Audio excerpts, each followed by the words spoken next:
Good evening, night wanderers. Welcome back to Midnight Radio Horror, where the rain falls soft against your window and the dark hums just a little too close. Tonight's story comes from a quiet operator who worked the graveyard shift at a small-town 911 dispatch center. He said the call he received that night wasn't a prank. Couldn't have been, because the number he answered hadn't existed for 10 years. So wherever you are, lay back, close your eyes, and let the rain take over. This is the last call from 911. Story begins. My name's Evan Miller, and for 7 years, I worked night shifts at a 911 dispatch center in a little Midwestern town. It was the kind of place where nothing ever really happened. A few drunk calls, some domestic disputes, the occasional lost dog. Nights were long, but quiet, predictable, until last winter. It was around 2:17 a.m. when the call came through.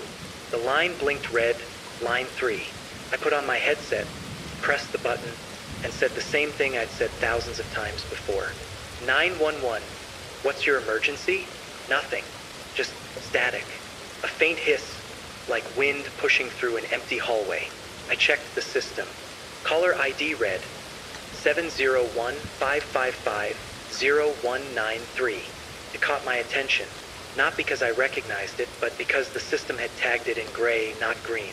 That only happened for disconnected numbers. I frowned, rechecked the log. Yep, that number had been deactivated since 2014. 911, this is Dispatcher Miller. I repeated a little louder. Can you hear me? Then I heard it, a woman's voice whispering, so faint I had to hold my breath just to catch the words. He's still in the house. I froze. The voice was trembling, broken, like she was trying not to cry. Ma'am, are you in danger? Can you tell me your address? Static. Then, after a pause, I'm in the kitchen. Please hurry. I started logging the call, pinning location data. But the line gave me nothing. No coordinates, no trace. The mapping screen pulsed, then flashed an error. Invalid signal source. Ma'am, what's your name? I asked. Can you hear me? This time, the line went quiet for almost a minute. Then a different sound came through, not the woman's voice. It was knocking. 3 slow knocks, echoing through the static. Knock, knock, knock. Then silence. I called out again, heart hammering now. Ma'am, if you can hear me, it's somewhere safe. Lock the door. No answer. Just the faint hum of the open line. And then, right before the call cut out, he's behind you. The line went dead. I sat there, staring at the screen, my headset still pressed tight. When I finally ran the number through the system again, I almost dropped my coffee. The last call ever made from 701-555-0193 had been logged December 12, 2014, exactly 10 years ago that night. The call notes said it was from a woman named Marissa Lane. Her final words, according to the record, he's behind me. I didn't sleep that morning. I just sat in my car in the dispatch parking lot, replaying the call over and over in my head. The timestamp, the static, the voice. In that last sentence, he's behind you. I tried to convince myself it was a prank, a sick joke, but the voice wasn't something you could fake. It had fear soaked into every word. And that number, the one tagged as disconnected, it still burned in the back of my mind. When my shift ended, I walked back inside, pretending I'd left something behind. No one was there except Tom, our IT guy. He was half asleep at his desk, coffee cup in hand. Hey Tom, I said, quick question. You got a second? He blinked at me. You're still here. Yeah, I got a weird call last night. Line 3. System tagged it gray. Number came up disconnected. He frowned, typed a few things into his terminal. Gray tag means ghost data. Usually a test glitch or old archive connection. What's the number? I told him. The second he typed it in, the monitor froze. For a moment, neither of us said anything. Then Tom muttered, "That's not possible." "What's not possible?" I asked. He pointed at the screen. According to this, the number's inactive. But the log shows a signal ping last night. From where? He turned to me. His face had gone pale. It's showing an origin from inside the dispatch building. I laughed nervously. You mean like the system's echoing itself? He shook his head. No, the coordinates match an active phone line. one that hasn't been touched in years. He pulled up the extension. Station 4B. My stomach dropped. That was the unused operator booth, the one next to mine. The chair that always sat empty. The one with the dust still on the keyboard. We went to check. The hallway felt colder than usual. The fluorescent light above 4B flickered, buzzing softly. Tom opened the door, and the stale air hit us. Everything was just as it had been left. The headset coiled neatly on the desk, an old coffee cup dried solid beside it. The monitor was off, but as we stepped closer, it blinked to life on its own. Static, and then the faint outline of a waveform on the audio feed. Live input, even though no one was on the headset. Tom whispered, "It's recording." The speakers crackled, and from them, a faint whisper, the same voice I'd heard last night. "He's still in the house." Tom ripped the headset out of the port. The sound stopped instantly. Neither of us said anything for a long time. When I finally got home, the silence of my apartment felt heavier than usual. I poured a drink, turned on the TV just for background noise, tried to shake off what happened. But then my personal phone buzzed. No caller ID. I hesitated, then answered. "Hello." Nothing. Just breathing. Then that same voice again, faint, breaking, terrified. "Evan, he knows you heard me." The line went dead. I didn't go to work the next night. I told the supervisor I was sick, but the truth was, I couldn't bring myself to walk back into that building. Not after hearing her voice again. Not after she said my name. I never told her my name. I spent most of the day staring at my laptop, trying to make sense of it. I searched every public record I could find. Marissa Lane, 701 area code, 2014 homicide reports, missing persons. After a few dead ends, I found a local article from December 2014. Woman found dead in home after disturbance call. Suspect never identified. The name hit me like a brick. Marissa and Lane, 32. Same town, same night, same last words recorded in the police report. He's behind me. The deeper I read, the worse it got. She lived less than 4 blocks from the old dispatch center.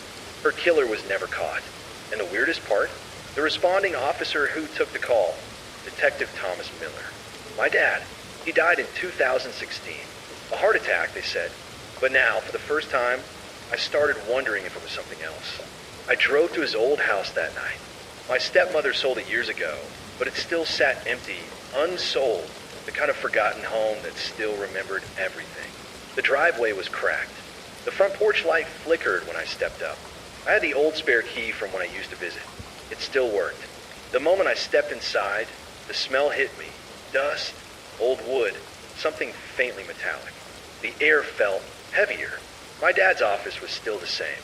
Desk, file cabinet, the photo of him and me fishing. I turned on the lamp and started going through his drawers. It didn't take long to find it. An evidence folder marked December 12th, 2014/Lane case. Inside were the photos from the scene.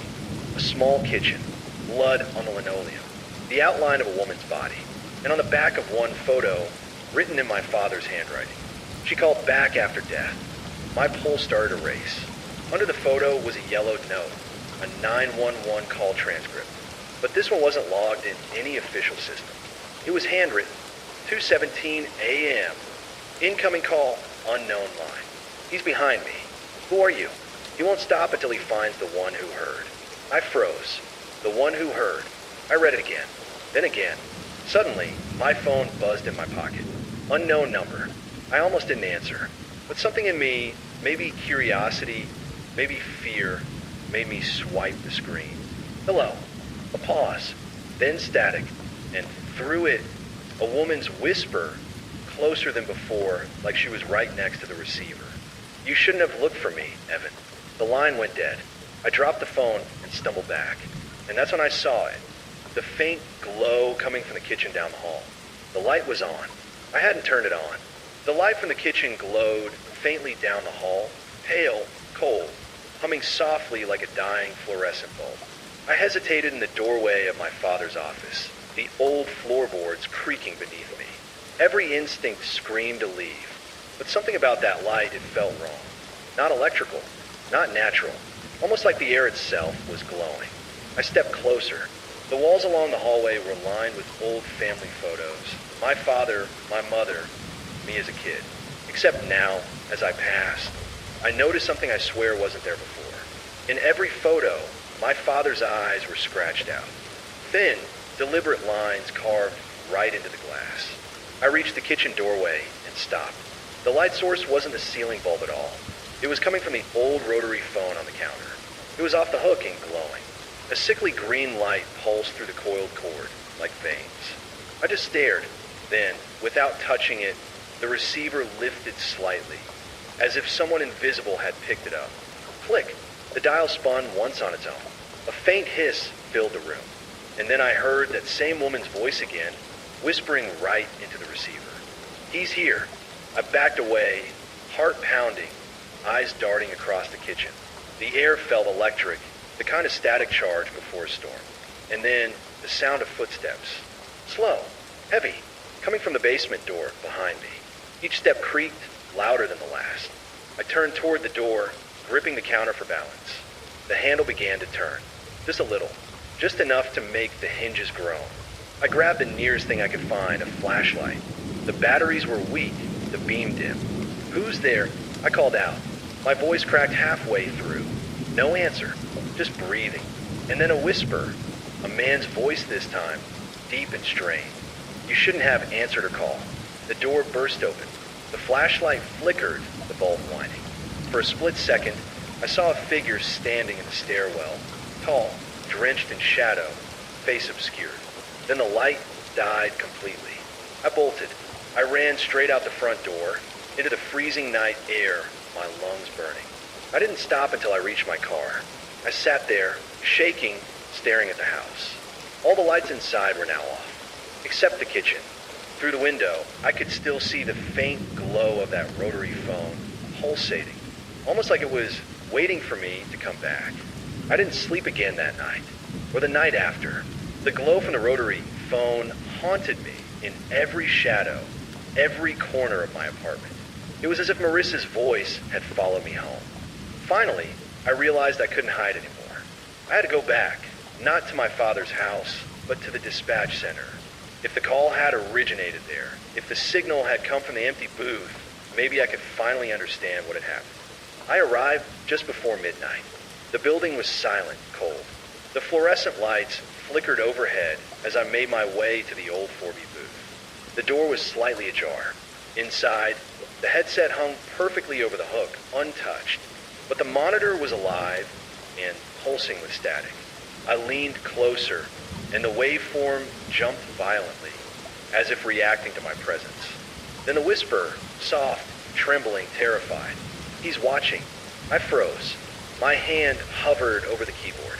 Then the static formed words, clear, typed across the monitor without me touching anything. You heard her. Now he's coming for you. I backed away, and that's when I saw it. The shadow, darker than darkness itself, standing in the corner of the room. Tall, featureless, breathing slow, heavy. I wanted to run, but my legs wouldn't move. The figure raised its hand. The air around it shimmered. You shouldn't have answered. The lights flickered once, twice.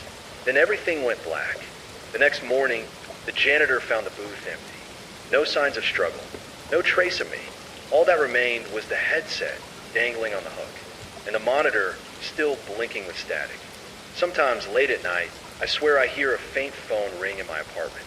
And if I pick it up, a whisper, broken and trembling, calls my name. Evan, you answered her call. Days blurred into nights. Every time I closed my eyes, I saw the shadow. Felt its presence behind me, even in broad daylight. I tried calling friends, the police, anyone, but the number wouldn't connect. Every attempt returned the same disconnected tone. Finally, I realized I had to go deeper. I went back to the dispatch center during the day when it was empty. I needed access to the old call logs, everything my dad had ever saved. Every report, every trace of Marissa Lane. The IT system was almost antique, but I managed to dig up old call transcripts. That's when I noticed something. Not just Marissa's last call, but others, calls tagged as disconnected, phantom, no trace. All of them mention the same thing. He's behind you. Don't look now, but he's near. You shouldn't have answered. Over decades, dozens of calls. All in my town, all untraceable, all eerily similar. I felt a cold chill run down my spine. It wasn't random. It wasn't a glitch. It was an entity. Something that lived in the lines, in the wires, in the spaces between voices. And it had chosen me now. I was piecing together the pattern when I heard the faintest hum. The same rotary pulse-eyed scene in my father's house. A single number flashed on the old monitor. 701-555-0193. The number was active again. The line was live. I didn't want to pick up, but something inside me, curiosity, fear, obsession, forced my hand. I lifted the receiver. Evan, the whisper was right there, inside my skull now, not through the headset. You shouldn't have answered her call. Static exploded around me. The shadow from the 4B booth flickered into view behind the monitor, growing larger. And then, for the first time, I heard a new voice, deep, echoing, distorted. He's mine now. The lights went out. The building went silent. And the line kept ringing. When I woke up, I was still in the dispatch booth. But something was off. The monitors were all on, flickering between lines of code and static. The time on the wall clock read 2:17 a.m., the exact time Marissa Lane made her last call. The headset was on my head, though I didn't remember putting it there. I could hear breathing on the line. Not mine. Slow. Uneven. Bet. Then a whisper. You're on the wrong side now, Evan. I ripped the headset off and stumbled toward the door, but the hallway wasn't right anymore. The fluorescent lights stretched too far. The walls seemed narrower. Every step echoed like I was walking inside a tunnel. I ran. I didn't even know where I was running to, but I knew I couldn't stay. Then I noticed something glowing at the end of the hall, a small red light blinking.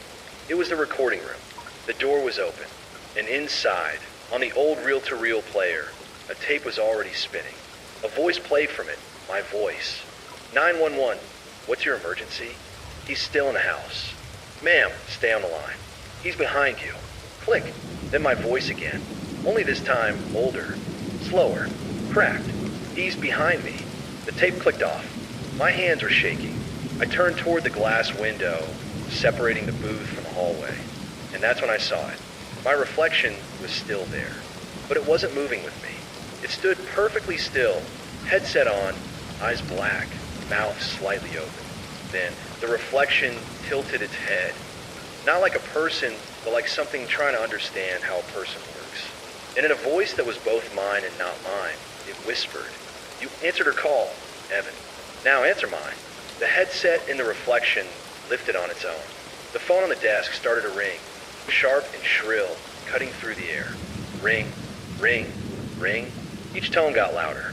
The sound filled the hallway, vibrating through the walls, until the glass in front of me began to crack. Then from somewhere deep in the static, a final whisper, The line is open. The sound of that ringing drilled through my skull. Each tone sharper, closer, heavier, like the air itself was vibrating. I pressed my hands over my ears, but it didn't help. The sound wasn't just around me. It was inside me. I screamed. The glass finally shattered, exploding outward, shards slicing across my arm. The ringing stopped, and in the silence that followed, I heard breathing again. Right next to me. I turned. The reflection was gone, but in its place, standing inside the booth, was something else. It looked human at first. A man, tall, dressed like one of us. Only his skin was too pale, too smooth like stretched wax, and his eyes were empty sockets filled with static. He stepped closer. The air grew colder. The smell of burning wires filled my nose. You kept the line open, he said, his voice fractured like radio static bent through 1,000 frequencies. That's how we find you. I managed to whisper. He tilted his head like a broken puppet trying to understand fear. Every voice that called for help and was never heard. Every line left ringing. Every dispatcher who listened too long. The monitors around us flickered to life, screen after screen, each one showing a different 911 log. Different times, different years, hundreds of calls, and on every one of them, the same message typed in red letters across the bottom. He's behind you. The figure reached out a hand toward me. It wasn't flesh. It was smoke, static, and screaming faces moving beneath the surface. "You can't hang up now," he said. "You're part of the line." I stumbled back, hitting the console. The phone began to ring again. This time, the caller ID flashed something new. "Calling, Evan Miller." I stared at it. The call was coming from my own number. The ringing grew louder, echoing like thunder. I could hear my voice on the other end, muffled, desperate, whispering the same thing Marissa had said years ago. "He's still in the house." The shadow reached through the static and gripped my wrist. Cold burned through my veins. My vision blurred, and then everything went silent, except for the faint, steady hum of the open line. The last thing I saw before the darkness took over was the waveform on the monitor. It was still moving, still recording, still alive. The dispatch center reopened a week later. They said what happened was an electrical surge, that the short circuits caused a small explosion in one of the booths. That Evan Miller, me, was missing, presumed dead. But the thing about rumors in small towns is they spread faster than the truth. And soon, every dispatcher working the night shift started saying the same thing. That after midnight, one of the lines, line 3, would blink red on its own. No call, no number, just a faint sound of breathing on the other end. At first, no one answered, until one night, a new operator named Sarah Dean decided to. She told the others afterward that the voice on the line sounded calm, familiar, like another dispatcher. He said his name was Evan, said he used to work there. The figure reached out a hand toward me. It wasn't flesh, it was smoke, static, and screaming faces moving beneath the surface. "You can't hang up now," he said. "You're part of the line." I stumbled back, hitting the console. The phone began to ring again. This time, the caller ID flashed something new. "Calling, Evan Miller." I stared at it. The call was coming from my own number. The ringing grew louder, echoing like thunder. I could hear my voice on the other end, muffled, desperate, whispering the same thing Marissa had said years ago. "He's still in the house." The shadow reached through the static and gripped my wrist. Cold burned through my veins. My vision blurred, and then everything went silent, except for the faint, steady hum of the open line. The last thing I saw before the darkness took over was the waveform on the monitor. It was still moving, still recording, still alive. The dispatch center reopened a week later. They said what happened was an electrical surge, that the short circuits caused a small explosion in one of the booths. That Evan Miller, me, was missing, presumed dead. But the thing about rumors in small towns is they spread faster than the truth. And soon, every dispatcher working the night shift started saying the same thing. That after midnight, one of the lines, line 3, would blink red on its own. No call, no number, just a faint sound of breathing on the other end. At first, no one answered, until one night, a new operator named Sarah Dean decided to. She told the others afterward that the voice on the line sounded calm, familiar, like another dispatcher. He said his name was Evan, said he used to work there. "Is this some kind of joke?" she'd asked. "No," the voice replied. "I'm still on shift." She said the static grew louder after that, until it drowned everything out. Then, right before the line cut, she heard another whisper, one she swore wasn't his. "He's behind you." Sarah quit the next morning. She packed her desk, left her headset on the hook, and never came back. Now line 3 stays disconnected. The booth where I worked is sealed off with caution tape. The others say sometimes if you walk by after 2 a.m., you can hear the faint hum of static through the door. And if you listen closely, you'll hear someone quietly repeating the same thing over and over. 911, what's your emergency? 911, what's your emergency? It sounds calm, professional, routine, until you notice the voice doesn't stop between calls. Until you realize it's not waiting for an answer. It's waiting for you to pick up. The storm was loud that night. Rain hammering against the glass of the dispatch center, thunder shaking the old fluorescent lights. Only one operator was on duty. Liam Carson, new recruit, nervous. He'd been warned never to touch line 3. But around 2:11 a.m., the red light blinked on. A soft, rhythmic pulse cutting through the darkness like a heartbeat. He stared at it for a full minute. No caller ID, no data on the screen. Just that light. He laughed under his breath. Okay, let's see what the fuss is about. And he pressed answer. 911, what's your emergency? He said. Nothing, only faint static. Then a voice, low and tired. You shouldn't have picked up. Liam froze. Who is this? The voice sighed. You took my line. For a second, he thought he heard his own name echoing back. Liam, whispered through multiple layers of static. The temperature in the room dropped. His breath fogged up the glass. He reached for the power switch to hang up, but the screen flashed white. Then text began typing itself across the monitor. Call connected. Line 3 active. Shift reassigned. Wait, what does that mean? He whispered. The headset crackled again. You work here now? Every light in the room flickered, then died. The storm outside stopped, suddenly, unnaturally, and from the dark, a faint voice whispered through his earpiece. 911, what's your emergency? 911, what's your emergency? The next morning, when the supervisor arrived, Liam's chair was empty, but his headset was still warm. And line 3, it was glowing steady red again, as if someone was waiting for the next shift to begin.